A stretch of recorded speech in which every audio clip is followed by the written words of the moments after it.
El Señor esté con ustedes. Y con tu espíritu. Lectura del Santo Evangelio según San Lucas. Gloria a ti, Señor.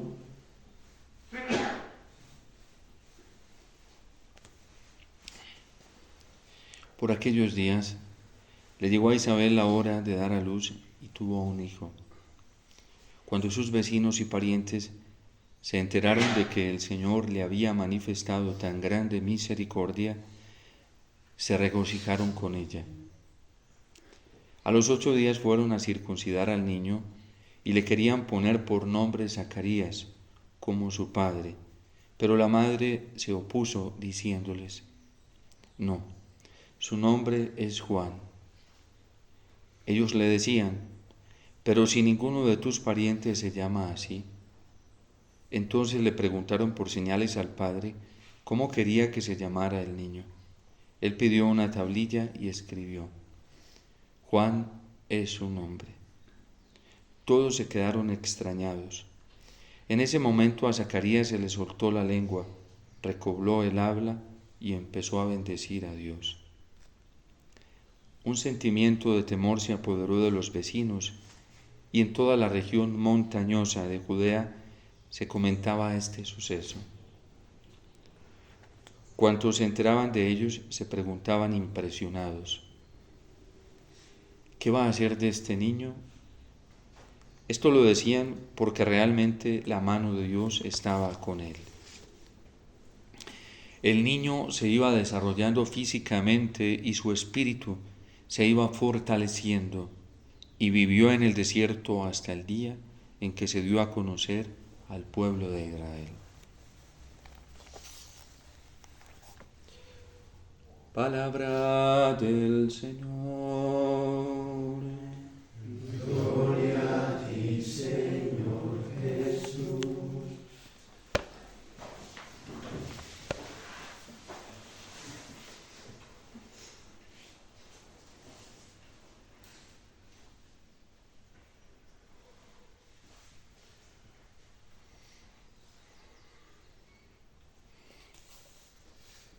Tres cosas nos cuenta San Lucas de San Juan Bautista muy importantes para comprender lo que fue su vida, lo que fue la identidad tan grande que tuvo Juan de sí mismo y de la misión que Dios le había encomendado.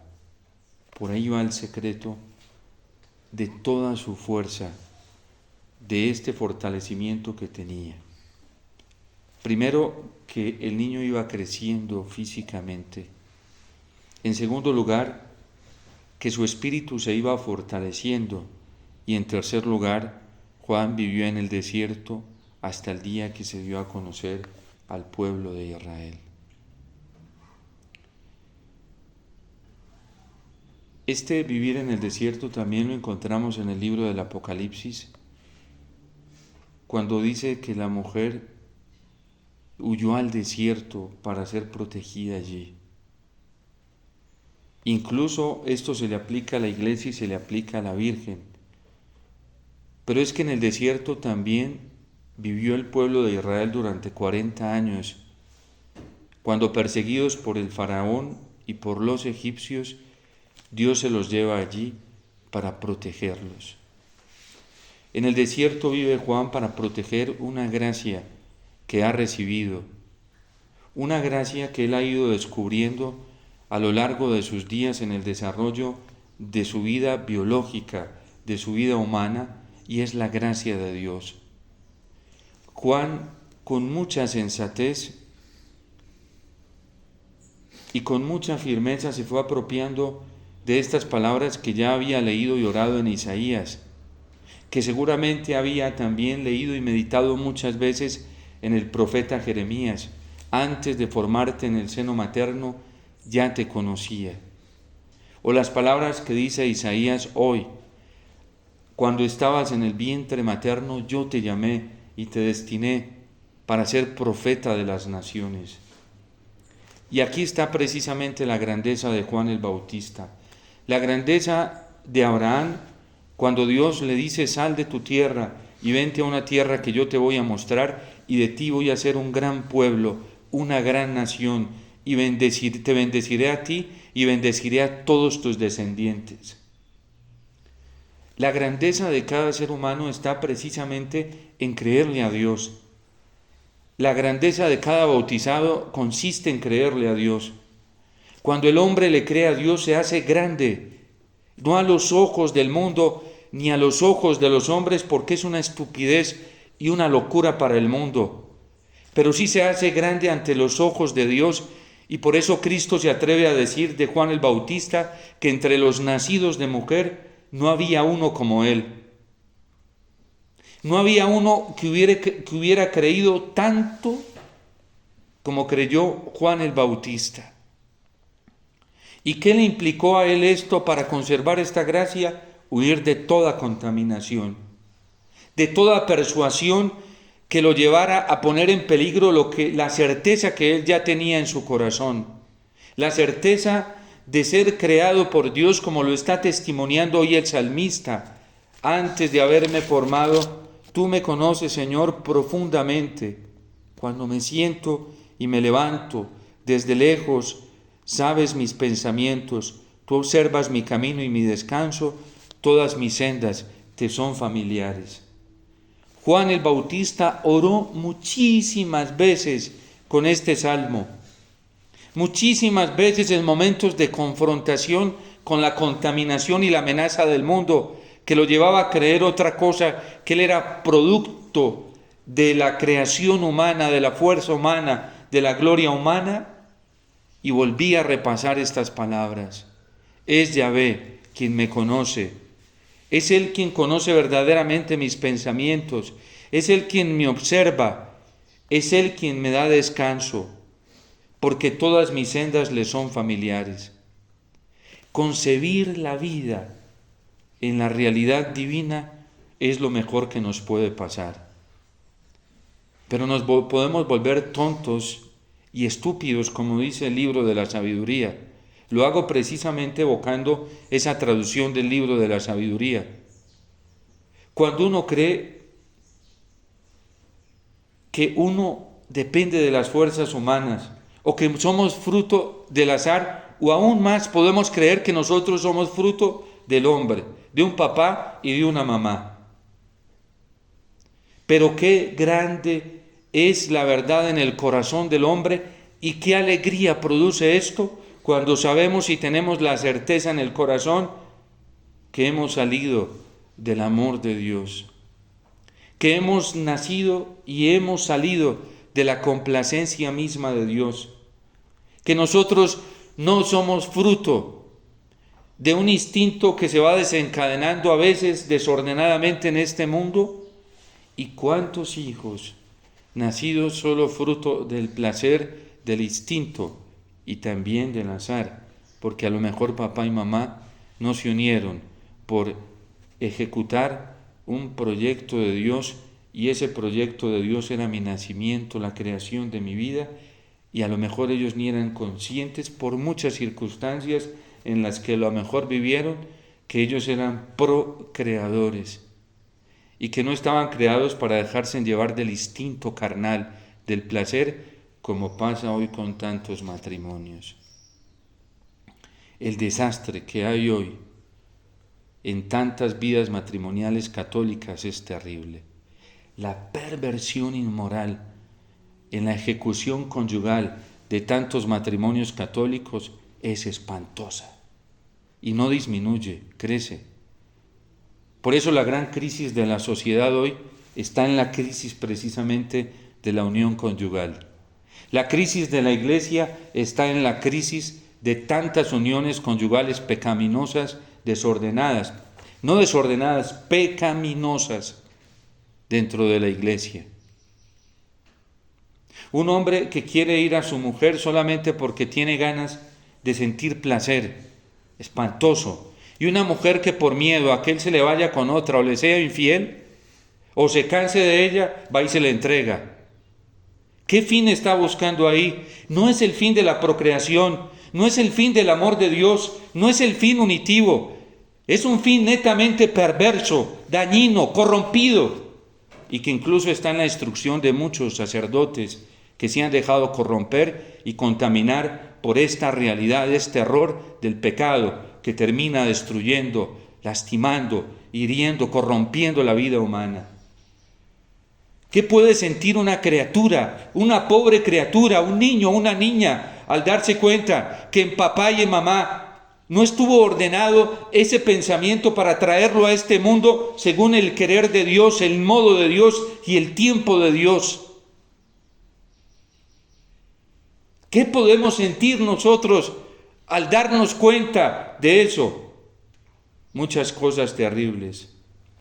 Y no porque muchos lo sepamos conscientemente, sino porque está ahí escondido inconscientemente. Y por eso las relaciones se alteran. Un hijo quiere serle obediente a su papá y a su mamá, pero no es capaz, no le sale. ¿Y por qué no le saldrá? Un hijo quiere tener una comunión leal, amorosa, tierna con su papá y con su mamá. ¿Y por qué no le sale? Es que la realidad de San Juan Bautista fue muy diferente. Vino Juan Bautista a este mundo cuando Dios quiso. Su mamá era estéril y su padre ya de avanzada edad. Y vino cuando Dios quiso, porque tenía una mujer temerosa de Dios. A lo mejor Zacarías no tenía el mismo nivel de fe que Isabel, y por eso se quedó mudo. Porque era un hombre que pedía, pero no creía absolutamente en el poder omnipotente de Dios. Pedían un hijo, querían un hijo, se lo pedían a Dios y viene el ángel y le dice: tu súplica ha sido escuchada. Y no creyó, por eso se quedó mudo. Porque la falta de creer, la falta de fe nos hace torpes, mudos, sordos. Y así le pasó a Zacarías. ¿Y cuánto proceso de purificación tuvo que hacer en su mudez para darse cuenta cómo eran los designios de Dios? Y cuando nace este pequeño, le preguntan: ¿qué nombre quieres que le coloque? El que Dios quiso, no el que yo quería, ni el que quería el consenso religioso, no, el que Dios quiso. Juan es su nombre. Y en esos momentos se le desata la lengua porque obedeció, porque creyó. Uno es capaz de obedecer cuando cree. A nosotros los religiosos siempre nos dicen que la obediencia es inconcebible sin el espíritu de fe, y eso es para todos los cristianos. A veces nos cuesta obedecer a Dios, a veces no, muchas veces, por una cosa que no le pasó a Juan Bautista, que no le pasó a Isabel, que sí le pasó a Zacarías, pero después se convirtió, porque no le creemos a Dios. ¿Saben por qué la descomposición social hoy? Porque el ser humano no le cree a Dios. Y porque hay un pecado más grave que el del consenso social, y es el de los miembros de la iglesia, nosotros, que nos llenamos la boca diciendo que creemos y no le creemos a Dios, y por eso nos cuestan tanto las cosas. Y por eso el mundo no cree, porque ve que ni nosotros en nuestro modo de obrar y de vivir no creemos, que somos muy incoherentes, que decimos una cantidad de cosas de Dios, pero a la hora de vivirlas, ¿por qué no las viven? ¿Y por qué no las vivimos? ¿Por qué no se ven nuestras obras? Porque no le creemos a Dios. Porque toda falta de credibilidad a Dios nos hace incapaces para vivir lo que Dios quiere. Pero no fue así. San Juan Bautista iba creciendo en estatura. ¿Y por qué iba creciendo? Porque se fió solamente de Dios. Dígale usted hoy a un sacerdote que se ha dejado corromper por las eficacias mundanas de la ciencia y de la técnica. Dígale a un obispo que se ha dejado embaucar por la eficacia de la modernidad y de todos estos resultados contemporáneos. Dígale usted a un diácono, a un religioso, a una religiosa que está fiado solamente de las eficacias y las garantías de este mundo, que se fíe solamente de Dios para que vea qué significa eso. Y por eso lo dice, es a Juan el Bautista, esto que nos muestra hoy la liturgia, es la iglesia la que nos está diciendo que Juan creía esto.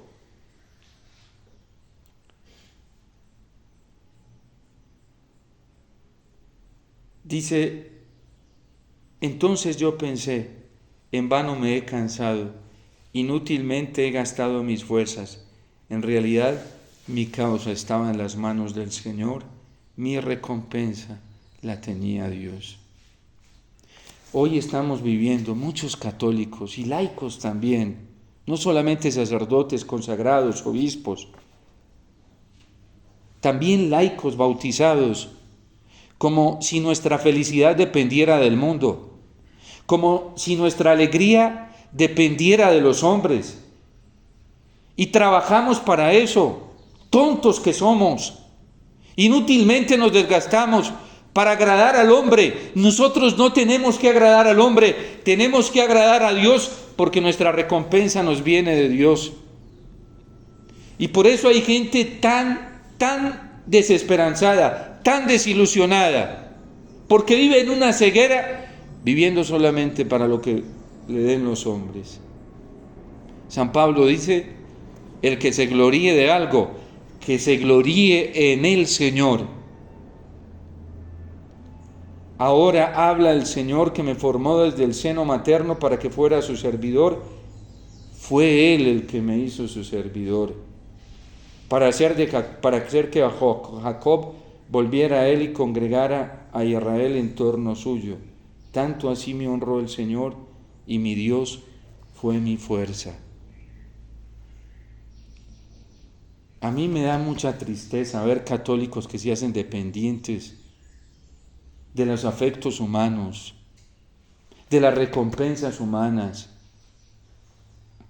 de las aceptaciones mundanas.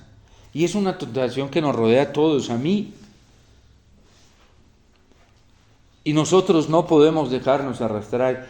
Y hay quienes caen en esa tentación y trabajan para esa tentación y viven para esa tentación,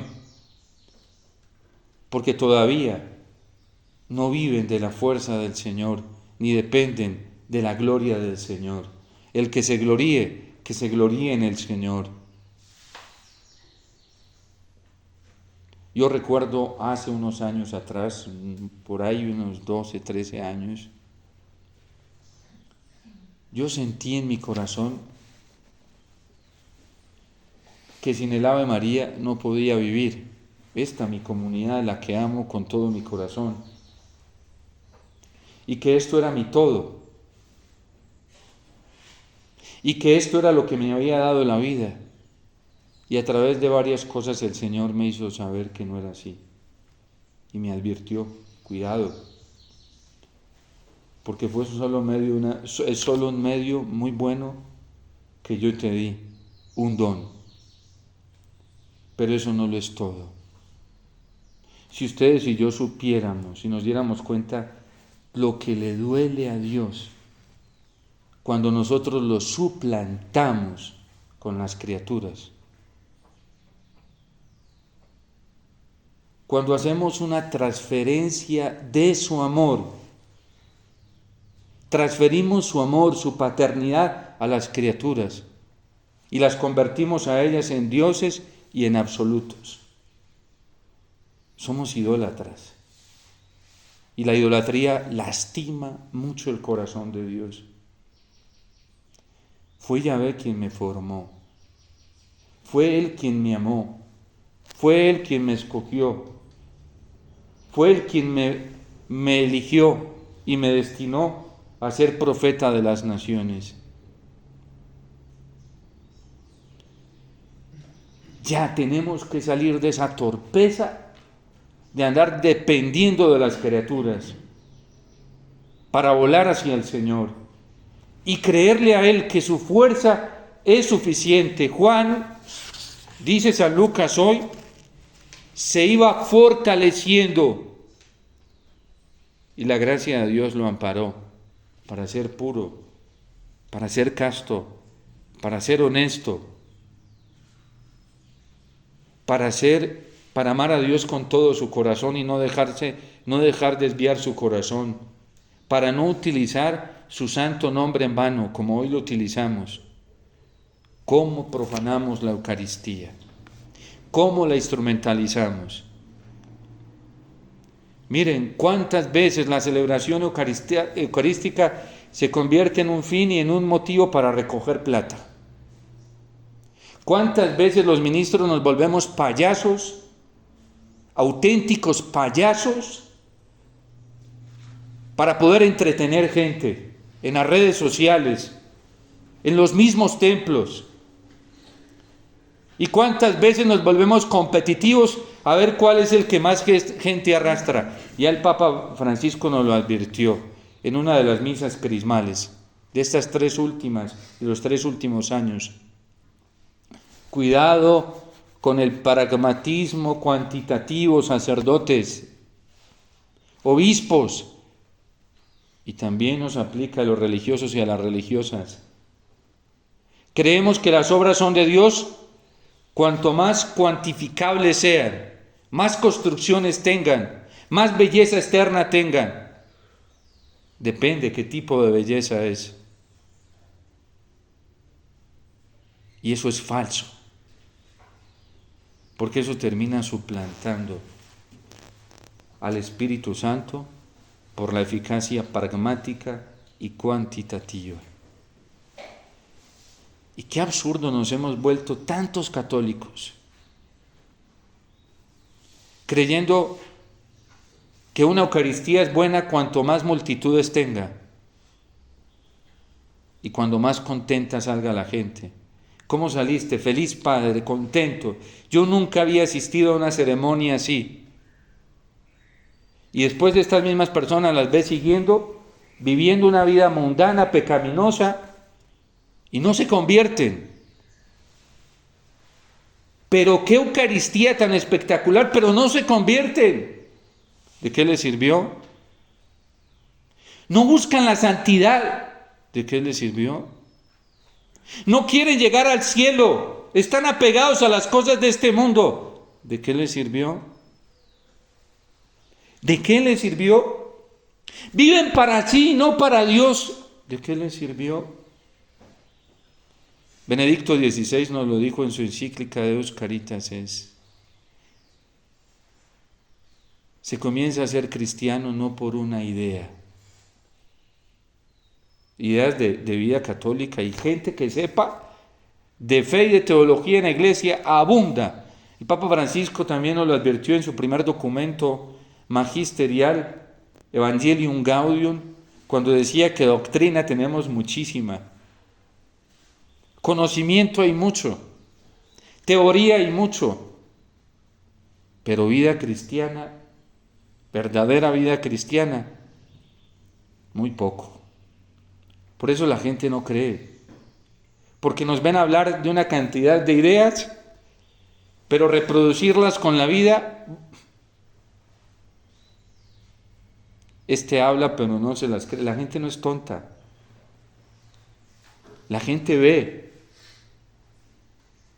los de afuera y pueden estar en un camino mejor orientado que muchos de los que estamos dentro de la iglesia aparentemente. Menos mal la Lumen Gentium nos dijo que uno no queda insertado en la iglesia por un formalismo legal. Lo dice la Lumen Gentium. Porque se vista de católico, porque tenga partida de bautismo, de confirmación matrimonial, porque lleve una insignia religiosa, o nosotros los sacerdotes porque llevemos un hábito, un clériman, o un religioso porque lleve un hábito, un hábito religioso, o un laico porque lleve una camiseta de la Virgen, una medalla, un rosario, y si es bien grande la medalla, mejor. ¿Para qué han servido esas insignias dentro de la iglesia? Para profanar el santo nombre de Dios, para profanar la dignidad de la Virgen. Y así hay miles, cientos de católicos hoy, que son puros católicos de apariencia, de maquillaje. También nos lo ha dicho el Papa Francisco. En Brasil no tuvo reparo en decírselo a los jóvenes. Y cuando vino aquí a Colombia y específicamente a Medellín, tampoco tuvo reparo en decirnos la gran cantidad de obispos que habían ahí, de sacerdotes, de religiosos que estábamos allí, de seminaristas. Porque no estábamos llamados a una santidad de estampita. ¿Cómo está nuestra vida? ¿Cómo estamos en nuestro corazón? ¿Cómo están nuestros pensamientos, nuestras orientaciones de las pasiones? ¿Hacia dónde estamos tendiendo? ¿De verdad es al Señor? No se comienza a ser cristiano por una idea de ser católico. Es que basta con que nos consagremos a la Virgen y nos vamos al cielo todos. A ver, por montones, vengan, todos por montones. No importa cómo vivas. Pero Juan se fue al desierto y se vistió con pieles de camello y se alimentaba de saltamontes. No importa si tu práctica económica como laico es corrompido, tiene algunas cosas buenas y otras malas. No importa si haces fraude fiscal, por ejemplo en Colombia, a una entidad como la DIAN, no importa. No importa si tú no pagas el tributo completo, no importa. ¿Y saben qué le dijo Juan el Bautista a todos esos que le preguntaron qué tenemos que hacer y vivían esto? Comiencen a ser honestos, conviértanse. ¿Qué tenemos que hacer? A los soldados les dijo, no sean corrompidos. A los fariseos, judíos, hermanos suyos y además autoridades establecidas por el pueblo de Israel, les dijo razas de víboras. Cristo fue más allá, les dijo hipócritas. Y eso hay mucho hoy en la iglesia, que gracias a Dios el Señor lo va a purificar. Gústenos o no nos guste, pero va a pasar, porque Él lo ha prometido y su palabra se cumple. Pasarán el cielo y la tierra, pero mis palabras no pasarán. Miren, todo esto que ha pasado en la iglesia con la vida sacerdotal, esto de los abusos a menores fue terrible, espantoso. Y aunque fue doloroso, ¿saben quién permitió que eso saliera a la luz? Para que ese pecado no se quedara camuflado como estaba escondido, corrompiendo sacerdotes, pero lo más terrible, dañando niños y corrompiendo obispos. ¿Saben quién fue el que lo sacó a la luz? Fue el Señor que permitió eso. Porque es que es su iglesia y Él la ama y la está purificando. Y es que es verdad, hay sacerdotes que no han vivido honestamente su vocación, que no se han preocupado por la justicia de Dios. Y hay obispos también, el Papa fue muy valiente. Los dos últimos, estos papas que hemos tenido, el Papa Benedicto le puso el hombro a eso. Y enseguida el Papa Francisco vino y lo sacó más de frente. Sigamos con eso. ¿Ustedes creen que por qué el Papa de la Misericordia, como se le llama, al Papa Francisco le pidió la dimisión episcopal a más de un obispo? Porque es que el Señor está pasando como lejía, purificando a su iglesia. ¿Por qué le pidió cero tolerancia el Papa de la Misericordia? Y todo sacerdote que cometió esa falta, ese delito tan grave de atentar contra una criatura inocente, cero ejercicio del ministerio sacerdotal. Porque la lejía está pasando y se va a aumentar. Y es una oportunidad grandiosa que nosotros tenemos para rectificar nuestras intenciones para ir al cielo. Porque no crean que con consagrarnos a la Virgen nos vamos a ir al cielo. si no cumplimos, dice San Luis María Griñón de Montfort, están los verdaderos devotos y los falsos devotos. Y entre los falsos devotos, dicen el Tratado de la Verdadera Devoción, hay aquellos de maquillaje, de apariencia. Creen que porque blanquean los ojos, juntan las manos, se visten externamente de todo eso, se llegará al cielo. No es así. No se comienza a ser cristiano por una idea. Lo dijo Benedicto XVI en su encíclica Deus Caritas Es. No se comienza a ser cristiano por una decisión ética. Voy a ser muy bueno. Y hoy tomo la decisión de ser bueno. El perfeccionismo tan dañino. La vida cristiana tiene que ser así, como yo la pienso. Poco me interesa ir a frecuentar el Evangelio para ver si lo que yo pienso y siento corresponde o no. Con que yo lo entienda así está bien. Yo entiendo que el Evangelio es así. Y hay católicos que se han creado un Evangelio a su medida. Y hasta dicen, Dios dice esto, el Señor dice esto, es que el Señor... ¿Dónde está? Pues ahí está. ¿Dónde? Muestra. Pues ahí en la Biblia, pero ¿en qué lado de la Biblia? Pues en cualquier Biblia, pero pues muéstramelo, ¿sí? Hay católicos que ya se crearon la Iglesia Católica en su corazón a su propio modo. Además es una de las advertencias que hace la Gaudium et Spes de las formas de ateísmo que se viven hoy. Es que la Iglesia dice, bueno, ¿y dónde dice? Muéstrame. Ahí dice, ¿pero dónde? Pues yo sé qué dice, yo no sé en dónde, pero dice. Tú no sabes dónde, pero lo dice. ¿Y yo cómo hago para corroborarlo?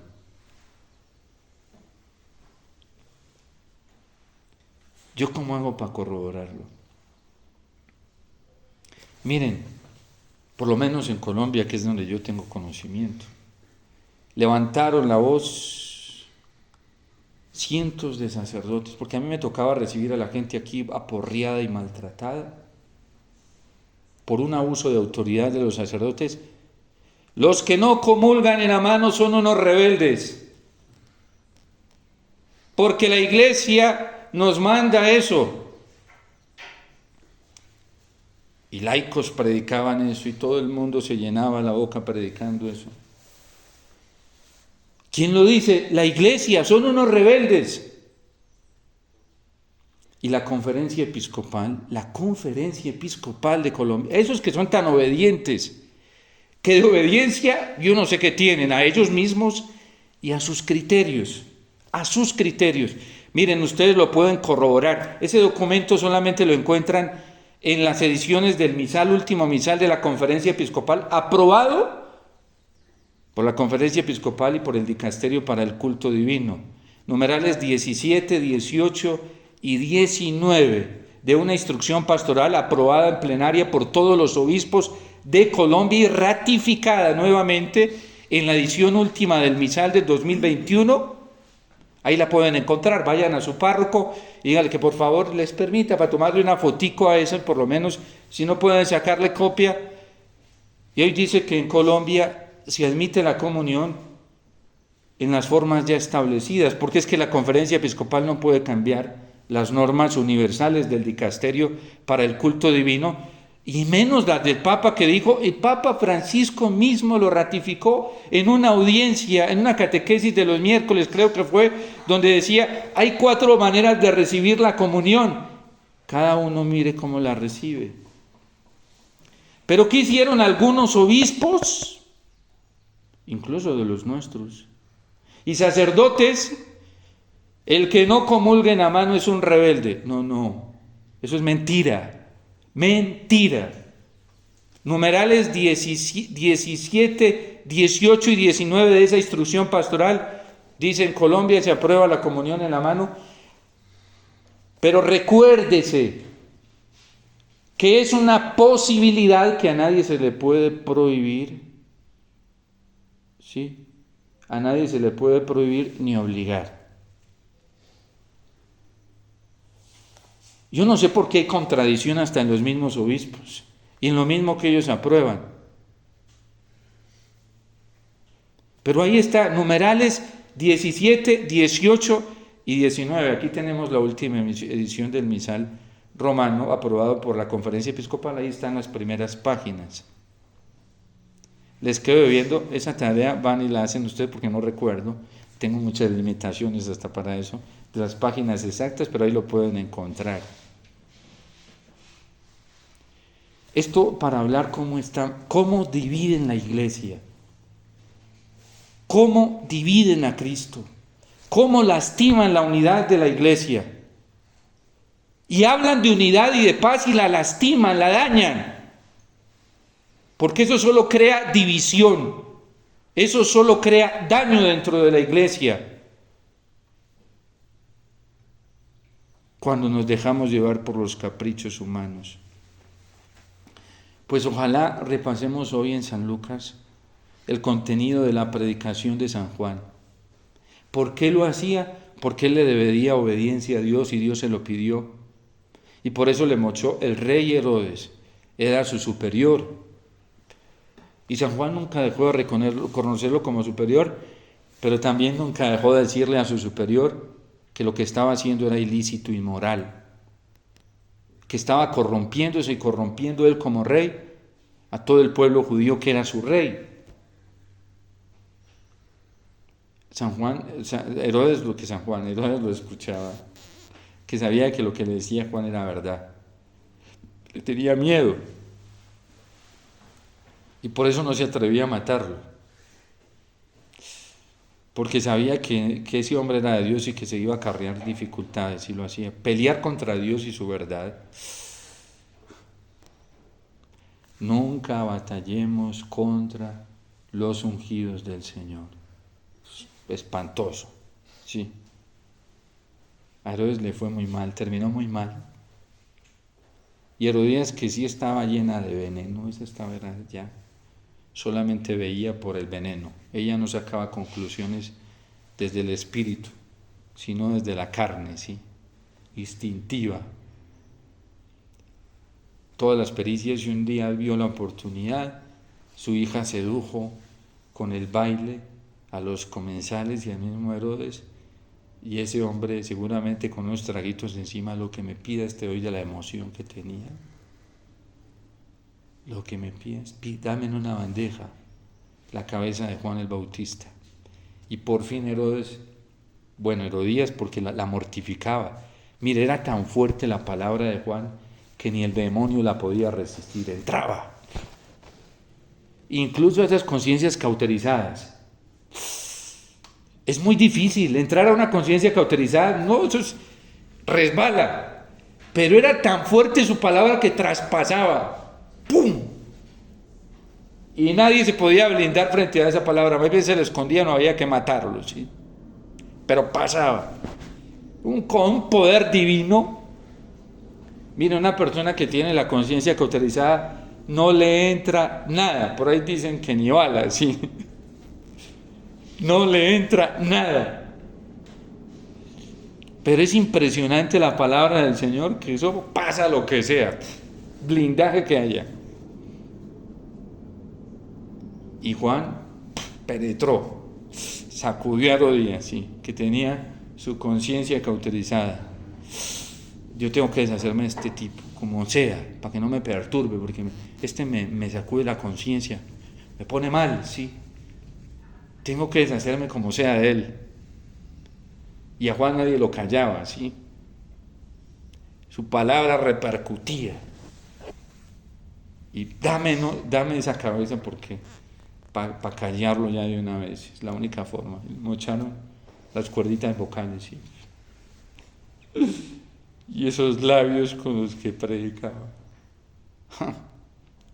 Ella creyó que lo había logrado. Y hoy Juan está más vivo que antes, con más fuerza que antes. La verdad nadie la puede matar. A Dios nadie lo puede matar. Ni dijo, matemos a Dios. y celebremos unas exequias, decían los nihilistas y los partidarios de celebremos unas exequias, hagamos un ritual para enterrar al Dios de los cristianos. Y es verdad que Dios está muerto en algunos corazones por el pecado, pero está vivo, muy vivo, en otros que se han fiado solamente de su gracia, como Juan el Bautista. ¿Nosotros de cuáles queremos ser? Donde vive y se levanta la victoria de Dios, porque Juan es grande. Miren, hoy estamos celebrando, es impresionante, anoche compartíamos, nos decía el padre Andrés, del único que se le celebra solemnidad del nacimiento, ¿sí? Es grande, muy grande. Y nosotros, Dios no hace excepción de personas, Dios es tan generoso que lo que le dio a Juan también nos lo está ofreciendo a nosotros. ¿Quieres? Lo que quieras, Dios es así de generoso. La grandeza de Juan está en que le creyó al Señor. La grandeza de la Virgen está en que le creyó a Dios, se fió de Él. La grandeza de San José está en que le creyó a Dios. La grandeza de Cristo nuestro Señor está en que se fió solo del Padre. ¿Y nosotros de quién nos vamos a fiar? La conversión es eso. Dejar de fiarnos en nosotros mismos, en los demás, en los criterios del mundo, para comenzar a fiarnos solamente de Dios. Y solamente así podremos experimentar la alegría del cielo ya en esta tierra, los gozos de Dios en esta tierra. Y podemos dejar de apegarnos a esta tienda terrenal para irnos a vivir a una mansión hermosa que nos tiene el Señor en el cielo, en una ciudad hermosísima. Allá no es con oro, es con zafiros, esmeraldas, piedras preciosas. La ciudad no es ni Dubái se le compara. No, allá es. Lean el libro del Apocalipsis para que vean. Imagínense que es tan tremendo eso, va a ser tan tremendo eso en el cielo, que el Señor mismo vendrá a servirnos. Lo dijo, sí. ¿Y quién fue el que se puso a servirles en la última cena? Ese es el amor de Dios. Todo eso nos espera ya. Por eso los ángeles aman tanto a Dios, porque lo ven tan humilde, siendo tan grande, tan abocado por el hombre, que ellos se quedan impresionados de tanto amor que nos tiene.